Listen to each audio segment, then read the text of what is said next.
Welcome to Pandora's Awareness Podcast, a place where we collect stories and circulate life-changing wisdom. I'm your host, Asher, and our guest today is Colleen Rankine. And this is my awesome Jamaican sister, and we're here to talk about her journey, her story. Just why you're here to talk about Colleen, your journey, your story. And I know it's going to be an incredible conversation because we've been talking for so many different things, but right now we get to really go on camera together in a Yeah. public forum. So if you don't mind telling us where you're hailing from, what you specialize in, or you're adding value to the world, and who you've been a hero to. So I am hailing from Hartford, Connecticut, and I have been here for just about 30 years, actually. What? About 30, about 33 years. Yeah. Mhm. Mm. Just about that. And I specialize currently in healthcare quality outcomes. And I also work as in social services as a director of group homes. So I who's my hero? No, who you being a hero to? Who am I being a hero to? Oh my gosh, the first person that comes to mind is my son, Mm. my 13-year-old son. Yeah, I felt like that would be And it for the answer. yeah, my 13-year-old son. And also another specialty of mine, or it's just a part of my life. It's my health and wellness. Hmm. I have a health and wellness business. I absolutely love to stay active. And so I'm doing that as well to be that role model to my son. I get up Hmm. every day and do everything that I do because, you know, showing good, healthy habits, learning good, healthy habits, it all starts at home, right? And I want to do that for him because unfortunately, I became a single parent to my son in 2019 when his dad passed away. So I just want to make sure that we are here and where he is growing into a good person. I can't teach him how to be a man, but I can teach him how to be a good person. Hmm. And that starts at home with developing healthy habits so that I can push him out there to the world and he can stand on his own 2 feet. Congratulations on being a hero to your son. I think Thank you are, you. by the way. Thank And you. I met the young man. I had the opportunity to meet the young man. He's getting tall, by Mm. the way. Very Oh, tall yeah. fella.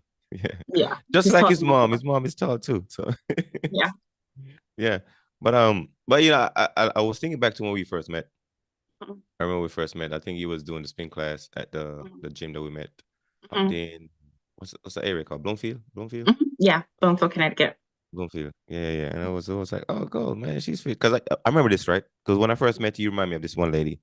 Mhm. When I was stationed in Kuwait, back in 2000 and oh my God, I think it got to be 2015. It wasn't Mhm. 2020. 2015. I was in Kuwait. I think that was my maybe second or first or second time in Kuwait. I think I can't remember. But there was this one lady. She used to do spin class, right? Mhm. And she always do pins, and she was just really, really fit too. And she was just crushing. So me and the guys was like, we're gonna do spin class, we're gonna work out, right? So we used to go there after work. Yeah. Sometimes we go sit in there, and she crank out the music and go in, and because kind of took the basketball court, she lay out the bikes on the basketball court. Mhm.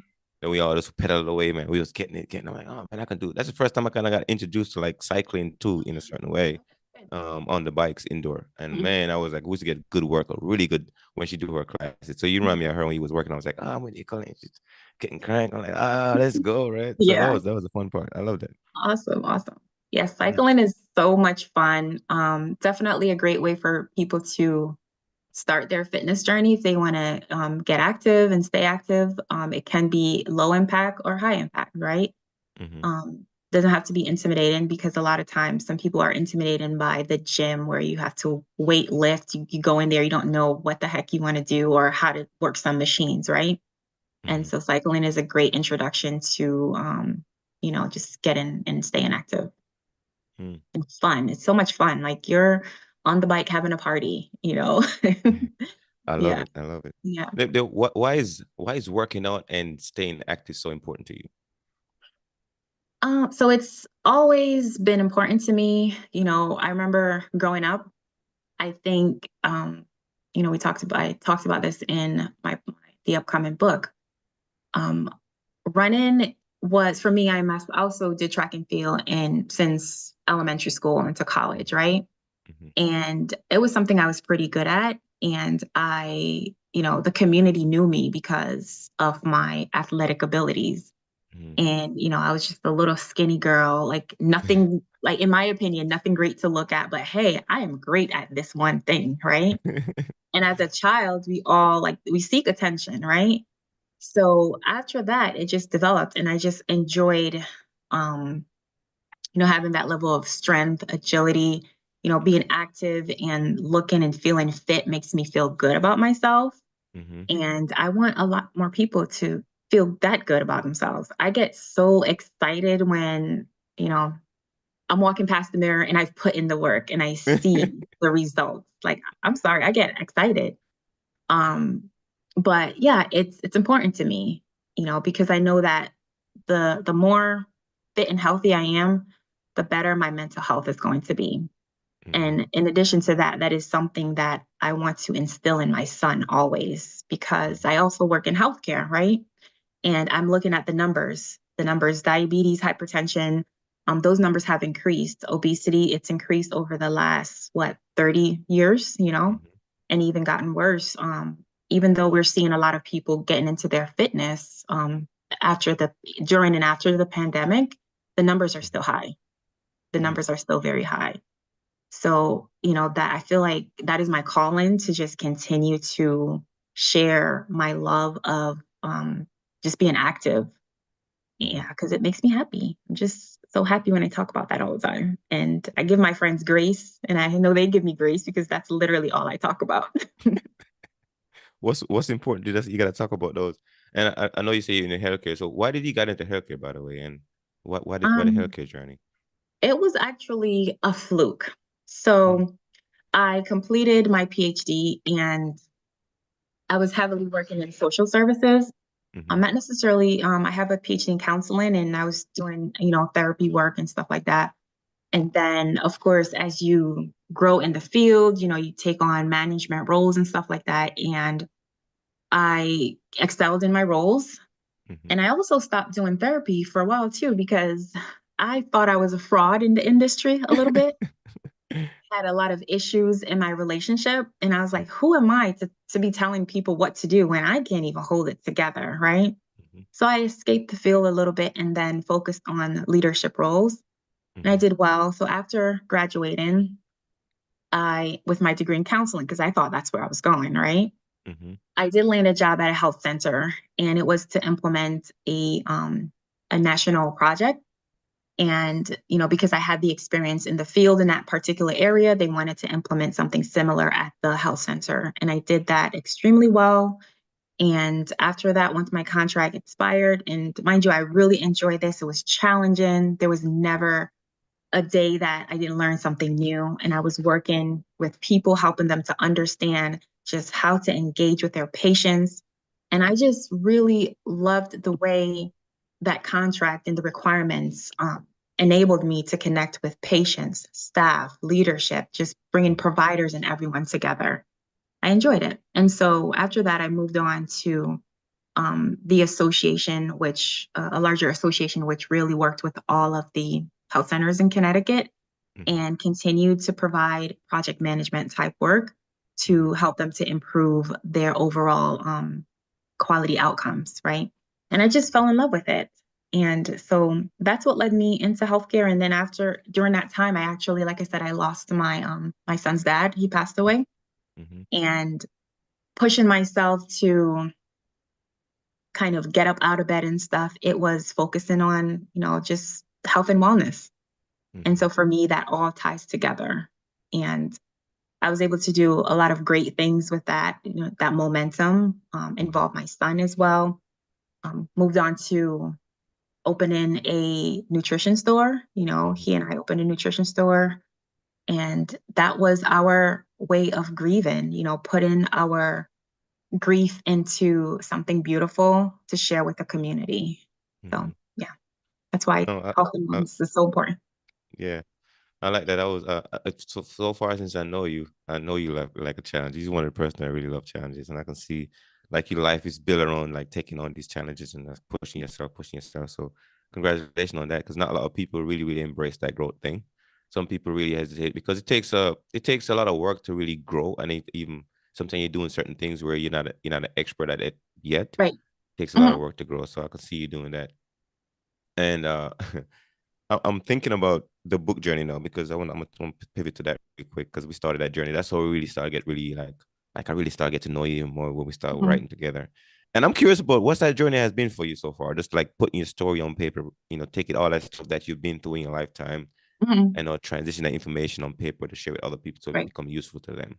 Mhm. What that journey has been for you. Well, for one, it's been cathartic. It's been eye-opening. Mm-hmm, It's been emotional. Um, you know, but all great things. I think I have learned so much about myself. mm-hmm, It has been a very therapeutic process because I'm able to, write it down, mm-hmm, review it. And I think in reviewing it, it was a process for me just going through it with you. And mm-hmm, as you can see, I think you saw that I healed from a lot of things that I mm-hmm, experienced.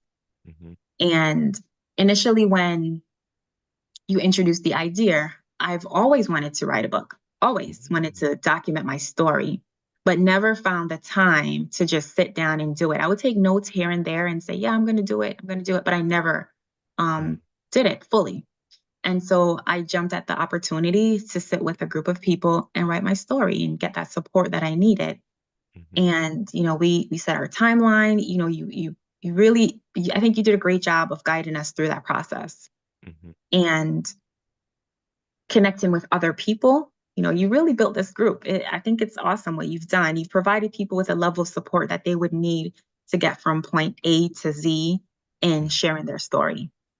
mm-hmm, And I wonder how many more people, how many people would love to share their story, would love to be tied to, hey, we're gonna meet, just we're gonna meet at this time because we want to get together and complete this process. I'm gonna check in on you, and I tell you that you're like this monkey on my back, the project manager. And so because project management resonates with me, I'm like, I have to get it done. I'm about deadlines, right? mm-hmm.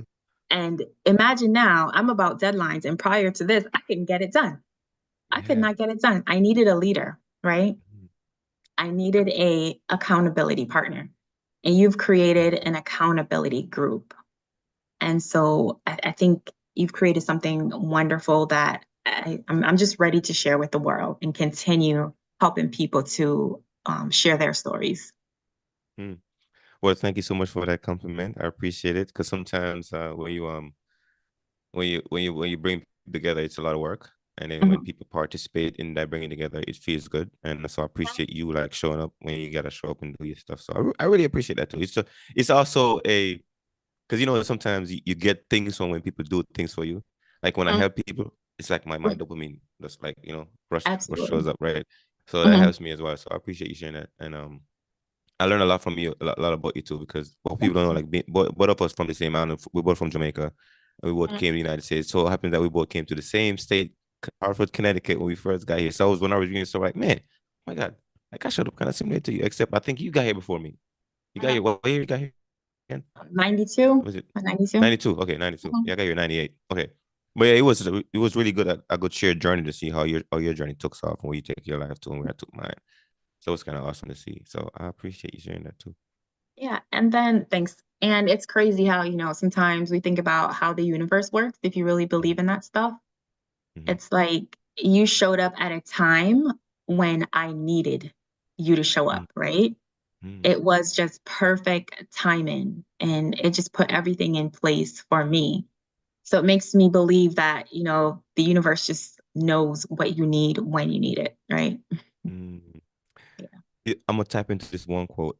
It's by Neville Goddard, and Mhm. it says, "It says signs follow, they don't proceed." And what that means for me is that you will not see the sign to the destination you want to go until you decide you want to go there, or Mhm. decide that this is where you want to go. Like if you want Right, to travel to California, right? But if you never decide you're gonna go to California, you never see the sign that takes you to California. Like you get on the right. highway, you never see the sign to California because you haven't decided California is the destination. That, But that then great. once you decide this is what you want, then you will see Mhm. the sign. So the sign follow the decision. It doesn't come Mhm. before it. Like if Right. someone was like, I'm waiting on God to send me a sign to do this. God is not gonna send you a sign until you decide what you want. That's when God sends you a sign Right. to help you get what you want, right? So Right. when I learned that lesson, I was like, oh my God. So now when people show up in my life, because I've been dreaming about this thing, you've been dreaming about doing this thing. And then the time it shows up and I'm like, hey, you say you wanted this thing. You say you want to do this thing. Boom. Here goes somebody. How are you gonna take action now? And you actually jumped on it. So appreciate you again. Thank you. Thank you very much. Mm. Okay. Yeah. So let's transition here a little bit. Actually, let me see. Let's stay on the book a little bit more. So Mhm. so what do you think about the community of us working together? By the way, the folks in the community, because all of us are immigrants. What do you think about it? So we're all immigrants. We're very diverse. Mm-hmm. A bunch of really smart people, go-getters. They're phenomenal. Everyone has their own experience, but somehow we're all different, but have similar. Some of our stories are very similar. Mm-hmm. And we're all, the word chasing our dreams, Mm-hmm. comes to mind. Mm-hmm. Um, and interestingly, not only are we chasing our dreams, but I think just I'm watching this book help us to ignite our Mm-hmm. dreams, Mm-hmm. right? Mm-hmm. And motivating us. So I think the group is phenomenal. I've learned so much from everyone else. They've all motivated me. I think Mm-hmm. we're motivating each other. Mm-hmm. And it's a therapeutic process too. It's very therapeutic, you know. And I love what we have to offer. We each have something special to offer to the group. Lots of different skills. I mean, that is a room filled with so many different skills, different industries, higher level of thought or thought processes, how we process things as well, how we Mm-hmm. communicate. So it's just a wonderful community to be a part. And I think that the reason why this is great too is because it helps you not to be stagnant in your Mm-hmm. mental growth. Because Mm-hmm. all of these people, they're super smart and you're learning something new every time. Every time I log on, I'm hearing something new and I'm learning something about, how they might process their grief, their experiences, right? And Mm-hmm. I'm getting something from that as well. So Mm. that's what I think about the group. It's an amazing group. Thank you. And I feel the same way about it. Because when I was meeting some of the folks, it's interesting when you like, because when I first thought about like my journey, because the two identity I kind of really hone up to is my immigrant veteran identity, right? And I was like, I want to be a hero to the immigrant identity, the veteran identity. I want to be a hero to the entrepreneur identity too, but I'm gonna focus on the other two first. Mhm. And when I thought about immigrant, I was like, that's one of the one that I feel like we have captured so much in that identity if we can only share it. Because sometimes people think about an immigrant, they kind of like some people got that demonization of that identity too. They don't really understand. Like, man, if you meet an immigrant and you really get to know him, you will love him. Because like we've been to so much, we've been to so many places, try to do so many stuff, right? Be trendsetters, trailblazers, so forth and so on, because we want to go see and enjoy the world. And I feel like if we can all like really capture that story, each of our storyline, package it and express it, share it, create that language legacy or that word legacy where other people from the family structure, in your own family can read and like, oh my God, what was Auntie Colleen like? Mhm. Right? I was Grand Auntie Colleen, Right. so Mhm. forth. So we create that legacy, and I feel like we can do this with this community, and I love this, and this is what I want to keep building, keep growing, and all of us Absolutely. can kind of like do the same thing too. Yeah. I just want to touch real quick back on the book too. Mm-hmm. I was thinking too, it's so sometimes we're so angry when we're right, we've had this experience that's made us so angry and kind of helped to define us, right? Mm-hmm. And so with the book, sections of the book and things I've written about my experience, I've processed it and I haven't demonized that experience anymore. I've let Mm-hmm. go of it because I was able to say, this is what this person had to offer me at the time based on their experience, their knowledge, and everything. And I need to let go because it's shaped me into this hell of a trailblazer, hardworking Mm-hmm. immigrant that I am today. Mm-hmm. And it's taught me, I never thought that I would be able to forgive. I Mm-hmm. never thought. I said, okay, yeah, I'll forget it. I'll move forward. We'll still engage or whatever. But it's taught me to forgive people that I felt have hurt me or treated me badly in my life. Mm-hmm. Um, because now I know that they didn't have all the tools. Mm-hmm. They didn't have all the tools. They didn't have all the resources. They didn't have a nurturing environment, that they grew up in. They didn't have it. It was rough. And so that also transcends to how do I work with my son? How do I make sure that he has all the tools and the resources to be a good human, right? Mm-hmm. So again, therapeutic process. Mm. And who else in the world is struggling from making the decision to forgive, let go, right? And move forward. Yeah. Mm. You know, you take me back to, I guess I'm running quotes today. Another quote by the late Yeah. Desmond Tutu. And Hmm. because you were mentioning how he taught you to forgive. And when you was talking, it made me think about this one quote, which I opened with in my first book, Turning Traumas into Treasure. But it says, Hmm. language is very powerful. Language does not just describe reality. Language create the reality described, right? So oftentimes, like the words we use, Colleen, like Hmm. we what we say is what we see. And Right. oftentimes, if we don't have the right language to really frame the stuff that we're experiencing, because like Mhm. you wasn't this tall and strong and fit, you was a little baby at one point in your life. You keep growing, you keep growing. So the experience that you have over time, right, it determines based on your language at the time, like your way of processing stuff. Because looking at an event at 12 or 13 versus at 30 or 40, it's a different view. Right. But oftentimes we carry that same view of the childhood experience into the adulthood, and when we are speaking to somebody, sometimes we're speaking from different ages, right? Based on the experience of it. Like I might have experienced some kind of trauma at 12. So when I'm speaking to anybody in that state, I'm speaking as a 12-year-old, not as a Right. 44-year-old man. And I gotta Mhm. recognize that when that happened, like, oh my God, like what age am I speaking at from right now? Oh my God, I'm speaking from my 13-year-old self. I need to switch that up. Right. And something, Mm. but you won't recognize that until you take the stuff out of your head, put it Right. on paper, realize, oh my God, like, oh Right. yeah, You that's bring up a amazing. great point. Bring up a great point because you're talking about that inner child, Mm-hmm. that inner child who has been abandoned, not listened to, Mm-hmm. not loved, Mm-hmm. not nurtured. And a lot of us still carry that inner child trauma, Mm-hmm. right? And that's what I think you're alluding to. We're still going back to responding with the voice of that inner child, Mm-hmm. right? Mm. Yeah. Yeah, no, that's powerful. Okay. So now if you had to travel 3 years into the future right now, Hmm. and you had to tell us like what would have to happen for you to be happy with your progress in life. So you can tell us about like that dream or that vision that you have if you had to travel to that destination right now. And for that thing to happen, like what would have to happen for you to be happy with your progress? It's so funny you asked. That's a great question.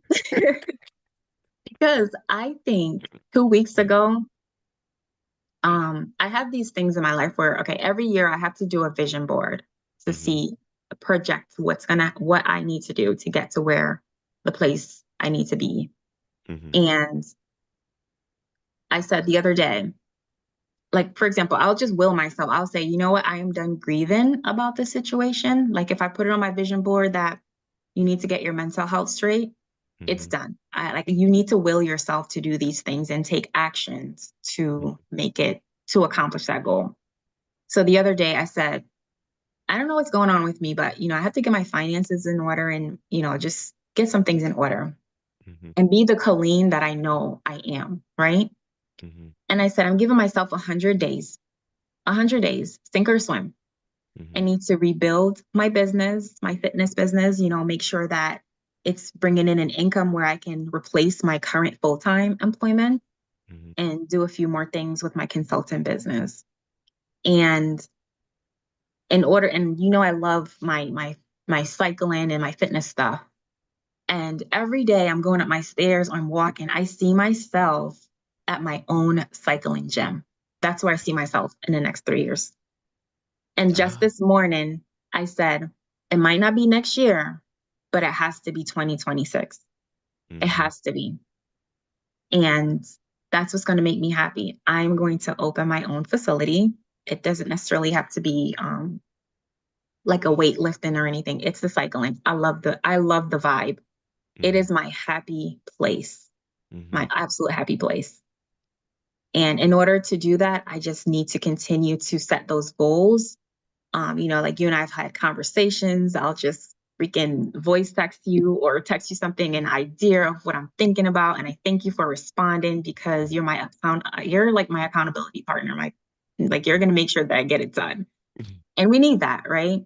So Mm-hmm. what I need to do to get to that end game is making sure that I have an accountability partner, right? I have someone who's going to call me out and get me on top of those goals. Making sure that I'm clear with the goals and what are the resources that I need to accomplish these things, right? Just continuing to build myself, taking stock, calling myself out. If I'm sleeping too much on the weekends and not focusing on my goals, yeah, get it done, right? Mhm. But that's where I see myself. And I think that's my happy place. I was watching something today where it says, if you knew you had 2 years to live, Mhm. you know, what would you be doing? Would you still be at this same job or would you figure out your happy place really? And Mhm. I was like, there you go. Am I happy in my life right now fully? Am I happy where I am? And the answer to that is no. I'm Mhm. not where I dream to be, which is in my own studio. My son is happy and healthy, and we are just enjoying each other, have time for each other, right? Mhm. So that's where I see myself. Mm. Well, let me visit your gym for a bit right here. I want to visit your Yeah. gym, the Yeah. cycling studio, so to speak. And oh my God, I can see you on that bike, Mhm. dressed well, sweating it off, Yep. rocking some Caribbean music, whatever music you decide to play, rocking it. But do you want to are you seeing that happening in this state of Connecticut? That is a good question. Mm. I hate this cold. I hate the cold. I can't quite pinpoint where that's going to Mm-hmm. be yet. And Mm-hmm. I have like done some research on locations. Like I'm on it. I'm looking. Mm-hmm. Um, but I can't see that part. I can see myself on the bike. I can see my audience. I can see us jamming out, enjoying it. Mm-hmm. Me having more freedom and flexibility, connecting Mm-hmm. with our community. But I can't see the location. Mm. I can't see that. Okay. No, that was like I said, signs follow, they don't proceed. So Right. know that you decided that you want is a cycling studio. You can Hmm. rock the cycling out. Then yeah, it's just gotta think about where that can happen. Maybe somebody's like already sell my studio. Like, wait a minute, Hmm. let me buy Absolutely. that. That Let me can set it up. that can Maybe happen. drive some traffic. Yeah. No, I Yeah. love it. I love it, Colleen. I do. I know you're on time. You got your next task to knock out. So if somebody has to like reach you and connect with you and like, oh my God, Colleen, I love your vision. I love your mission. I love your purpose in life. So forth and so on. You just happen to be the person I'm looking for. How can they find you? They can find me on IG, Mm-hmm. and that is Dr. Colleen. I think it's underscore Rankin. Mm-hmm. So they can find me on IG. Okay. All right. Only IG. That's where you want to direct all your On traffic to. IG. On Facebook is kind of busy too. It's the same Dr. Colleen Rankin on Facebook as well. Okay. Yeah. Perfect. Now, if you had to share like your biggest takeaway or giveaway from this conversation, just know what would that be? Steadfast on my goals, Mm-hmm. where I want to be, constantly keeping that vision like right in front of me of where I want to be. Like don't let go because the moment you let go, it's out of sight. Mm-hmm. It's really out of sight. It's got to get up and do it. Mm-hmm. Yeah. No, it's something that we learn when you got momentum. Like Mhm. it's harder to speed up, but then when you slow down, you go far. You fall so back so fast. It's like, oh my God. So it's alright. I gotta keep foot on the Right. gas, keep going, because it's Exactly. hard to catch up. It's very hard to catch up. Well, Dr. Colleen, if you don't mind me calling you that, appreciate your time here, and I would ask you one more closing question. I don't think I've ever asked you this question before. What is that one thing or two thing when people do drive you crazy? Hmm. Um, I think sometimes it changes. I think sometimes it changes. It's what drives me crazy. Lack of self-awareness drives me crazy. Mhm. It's like be aware of your presentation, how you present yourself, how you Mhm. show up in the world. Um, because that says a lot about you. I'm sorry, I'm very judgmental, unfortunately. So if I see you show up in my space and you aren't taking care of yourself, Mhm. right? You're not putting yourself together. you're not making sure that you present as healthy as a healthy person, Mm-hmm. um, it says a lot. And that's not a crowd or company that I enjoy being in because that might distract me from my goals, right? Mm-hmm. Yeah. I know you use the word judgmental. That's very honest, by the way, because oftentimes people say, I'm not judgmental. Yes, you are. Yeah, Right. we all are. And oftentimes, we always try to live in this world. We say, I'm non-judgmental, which actually your conscious mind is designed for judging. Right. It It's is. gonna judge, it's gonna use reference points all the time. So if somebody doing something, you're like, okay, is it aligned with where I'm trying to go? Is the person the right person for energy? You're judging in that moment whether or not that person should be in your circle. Right. So Yeah. when I hear people talk about the non-judgmental thing, I'm like, I don't think you guys understand what that is. Right. I Right. don't Like, understand it. You're yeah, yeah, yeah. judging. As soon as you wake up, you're judging. As Mm-hmm. soon as you wake up. Mm-hmm. And that's how Yeah. you're going to make decisions based on the judgment, right? That you Yeah. make. Yeah. I don't think I'm better than you. You don't think you better than me, but I know I'm judging whether or not you're the person that's going to suck my energy away. I'm like, oh, this person Correct. is leash. Oh, we gotta go, right? But yeah, Right. but I appreciate your honesty. Like, yeah, I'm judgmental. I'm assessing right now whether or not I'm supposed to be around you or you're supposed to be around me, Correct. right? Are you a Awesome. taker or are you a giver, right? I love this quote. It says, "Life give to the taker and life give to the giver and take from the taker." What I'm Mm-hmm. saying, you meet people and you can tell this person's a taker. They're energy suckers. It's like, oh, I don't want to be around this person. You can call it Right. discernment, judgment, but it's in the same area, right? I'm looking at you. I'm telling whether or not I'm supposed to be around you. Yeah, Exactly. perfect. All right, Thank you. Dr. Colleen, appreciate your time being here, folks. You're tuning in Pandora's Awareness podcast, a place where we collect stories and circulate life-changing wisdom. And definitely, this is one of my awesome friend Colleen. We talk pretty much almost every day or so. We kind of go back and forth, check on each other and stuff. Yeah. And we just here to grow together. So if you really, really enjoy this conversation, definitely, and you feel like Dr. Colleen is somebody that might be a person that you can, okay, before we go, you see your consulting business, the one that you're working on the side, you're trying to build. Tell us about that real fast, if you So, don't mind. so that is healthcare quality improvement consultant. And I work with private and nonprofit healthcare organizations like hospitals, and local community health centers, right? And Mm-hmm. that's just helping them to look at their overall workflows, if they have any state, federal requirements, kind of helping them with that stuff, from A to Z, from patient care to provider relations, everything you can think of, right? Making sure that the workflows are good. Additionally, I also have a coaching business. I do sell nutrition products, and that kind Mm-hmm. of goes with the health and wellness, making sure that your nutrition is right and your fitness and you're active, right? So Mm-hmm. I have every now and then I do have monthly challenges, fitness challenges, Mm-hmm. where we provide meal plans, fitness routines. You know, Mm-hmm. we do meetups, face-to-face assessments and stuff like that, and nutrition planning. So those are the two things that I do right now for my consultant business. Okay, let me go back to the one that you said for healthcare provider. So if you're trying to reach, so I know you say you're slowly taking on more clients for that side of the business because you don't want to get overwhelmed Right. because you still have another full time. But how would you, like, if you want to, if somebody hear you, one of those organizations hear you, how would they know that you are the person for them? How they know I am the person for them. Um, Mm-hmm. you know, I so yeah, it's definitely a conversation to get to know me and how I provide the services. So interestingly, healthcare is not my background, right? Mm-hmm. And the reason why I have been effective is because I'm working harder than that person who was bred in healthcare, you know, because I Mm-hmm. really want to understand the impact of services. Mm-hmm. And I have a background in counseling. And so I'm able to really connect with the organizations, understand their needs, Mm-hmm. and making it really personal and be compassionate in how I provide services. You know, Mm-hmm.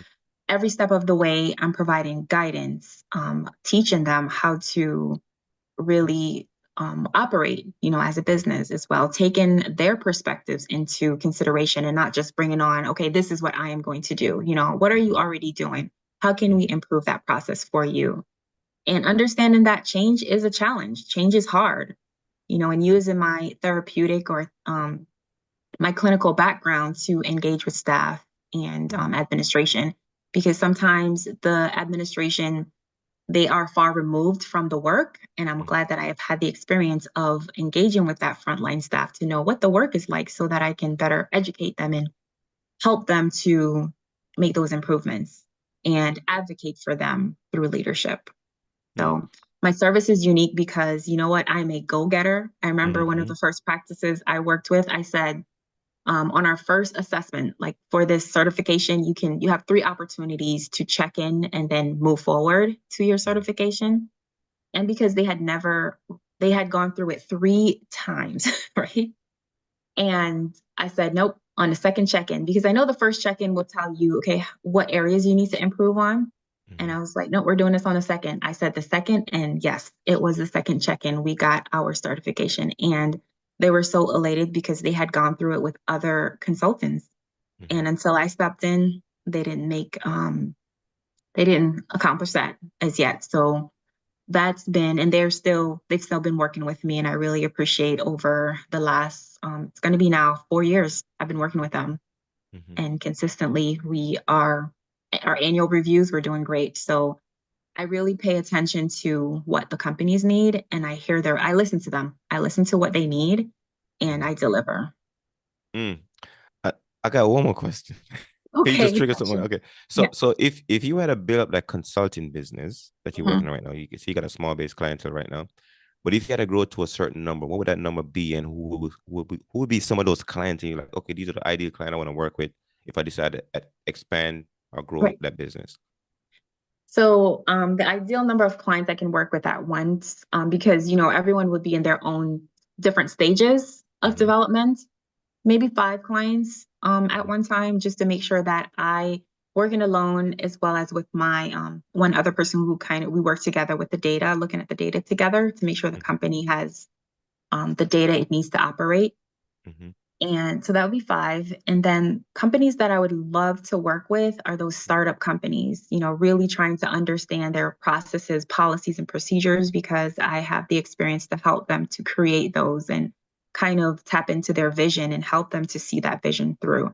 So, really smaller organizations, newer it could be a federally qualified health center or a private practice as well. Mm-hmm. I think I'm starting to get it. So if they're Yeah. listening to you right now and you had to speak to them directly, these are the kind of organization. You said small. Say it again one more time for me. Or smaller organizations with about 10,000 to 20,000 patients. Mm-hmm. And they could be federally qualified health centers, which are health centers who receive federal funding and state funding, Mm-hmm. or private practices as well. Mm. All right. Well, I hope they're listening right now and hear you like, oh my God, Colleen, we gonna hit you up. All right, Dr. Colleen, thank you so much for sharing your journey, sharing your expertise, and sharing how you add value to the world, who you've been a hero to. And let us enjoy your journey. So with that, folks, make it an awesome weekend.